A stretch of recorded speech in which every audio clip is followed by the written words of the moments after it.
Hola a todos. Este video está dirigido a los alumnos de Química 1 de primer semestre de la Universidad Juárez del Estado de Durango. Continuamos con tabla periódica. Este sería el video tabla periódica número 4. En la vez anterior habíamos determinado cuál era el número atómico correspondiente y la posición de cada uno de los elementos. Recordar que el número atómico es el número de electrones o protones que tiene un átomo.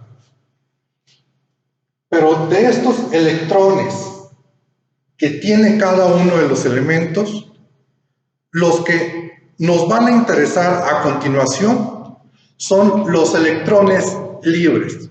Los electrones que tienen una capacidad de combinación que estarían definidos por los electrones en el último nivel energético. Si analizamos, por ejemplo, en el caso del litio, que tiene un número atómico 3, en primer nivel energético tenemos un subnivel electrónico tipo S con 2 electrones, segundo nivel energético tenemos un subnivel tipo S con 1 electrón. El primer nivel energético se encuentra saturado, sería algo semejante a tener helio, y tenemos que en el segundo nivel energético se satura con 8 electrones, tenemos tan solo 1, con lo cual en el universo todo tiende a un equilibrio, tiende a una estabilidad, con lo cual va a ser mucho más fácil decir que tendiendo a una estabilidad tiene de más un electrón. En caso contrario, si hablamos del flúor, que tiene 9 electrones, ¿qué vamos a tener? En el primer nivel energético tiene un subnivel tipo S con 2 electrones, segundo nivel energético un subnivel tipo S con 2 electrones, en el segundo nivel energético tiene un subnivel tipo P con 5 electrones. El primer nivel energético se encuentra saturado. El subnivel tipo S se encuentra saturado. Pero si se fijan, en el segundo nivel energético se satura con 8 electrones y en el segundo nivel tenemos 7. Tendiendo a una estabilidad, tendiendo a un equilibrio, decimos que tiene de menos un electrón. Y así nos vamos a encontrar que, por ejemplo, el flúor tiene 9 electrones, pero tiene libre, está teniendo 5 electrones libres, con lo que tiene una deficiencia de un electrón para tener la estabilidad que nos lo daría si fuera un gas móvil. En el caso del grupo de los metales alcalinos, aunque tengamos 1, 3, 11, 19, 37, 55, 87 electrones, el número de electrones libres en cada uno de estos elementos va a ser tan solo un electrón. ¿Esto para qué nos sirve? Esto nos ayuda a entender que tenemos electrones electropositivos y entender que tenemos elementos electronegativos. Entonces, esto nos permite definir dos grandes grupos dentro de la tabla periódica. Los elementos que van a tener carga positiva, con lo cual van a tender a donar electrones, y los elementos electronegativos que van a tender a recibir electrones para buscar una estabilidad. Esto también lo podemos definir como metales y no metales. Nos vamos a encontrar que existen estos grandes grupos en los que los metales van a ser electropositivos, los no metales van a ser electronegativos. Y esto nos ayuda a entender sus características. La mayoría de los elementos químicos son metales. Van a donar electrones. Vamos a ir viendo que hay diferentes electropositivos. elementos que son demasiado electropositivos, elementos más electronegativos. Vamos a ir viendo esas características que nos van a ayudar a definir y entender lo que son los enlaces químicos.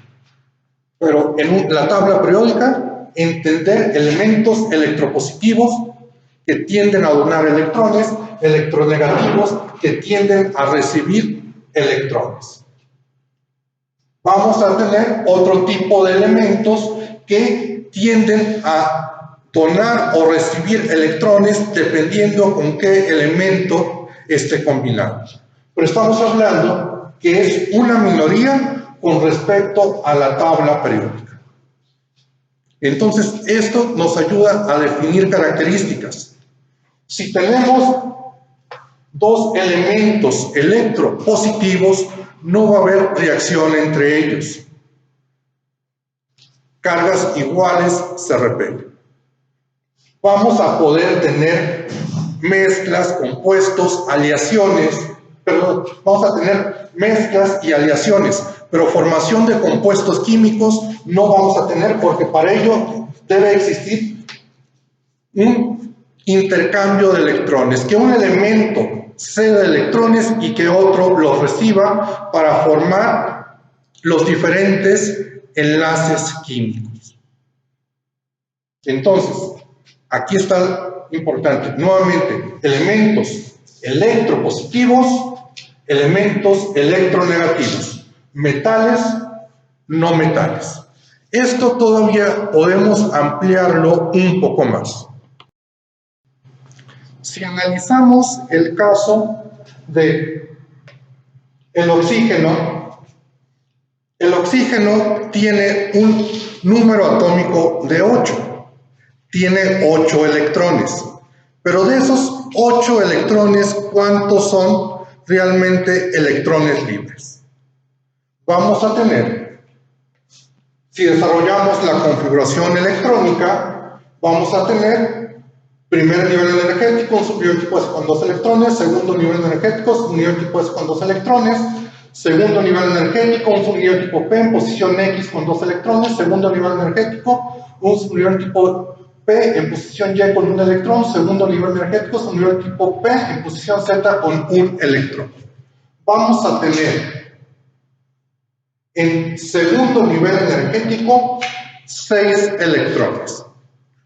Segundo nivel energético se satura con 8, tendiendo a un equilibrio, tendiendo a una estabilidad. Vamos a tener que tiene de menos 2 electrones. Si desarrollamos la representación gráfica del oxígeno, tenemos el subnivel tipo S con 2 electrones, el subnivel tipo P en posición X con 2 electrones, el subnivel tipo P en posición Y con 1 electrón, el subnivel tipo P en posición Z con 1 electrón. ¿Qué pasa si lo hiciéramos reaccionar con hidrógeno? Si lo hiciéramos reaccionar con hidrógeno, ¿qué es lo que tenemos? Primer nivel energético, un subnivel tipo S con 1 electrón. Aquí tendríamos, si tiene una carga negativa el oxígeno, para que pudiera haber una reacción, el hidrógeno tendría que trabajar con su valencia positiva, ceder el electrón. ¿Cómo podríamos representar esto? El núcleo del hidrógeno y está cediendo su electrón. Pero si solamente tenemos un hidrógeno cediendo su electrón, tendríamos un subnivel incompleto. Con lo cual, para lograr una estabilidad, tendríamos el núcleo del hidrógeno y su electrón. Aquí en este caso, el hidrógeno está cediendo electrones. Todo tiende a un equilibrio. Es una de las grandes leyes universales. Entonces todo va a estar en dualidad, todo tiende en equilibrio, tenemos elementos electropositivos, tenemos elementos electronegativos. Entonces aquí es donde vamos a tener esos dos grandes grupos y esto nos va sentando las bases para entender el comportamiento que tienen los compuestos al intercambiar electrones. La base de la química es precisamente el intercambio de electrones para formar compuestos.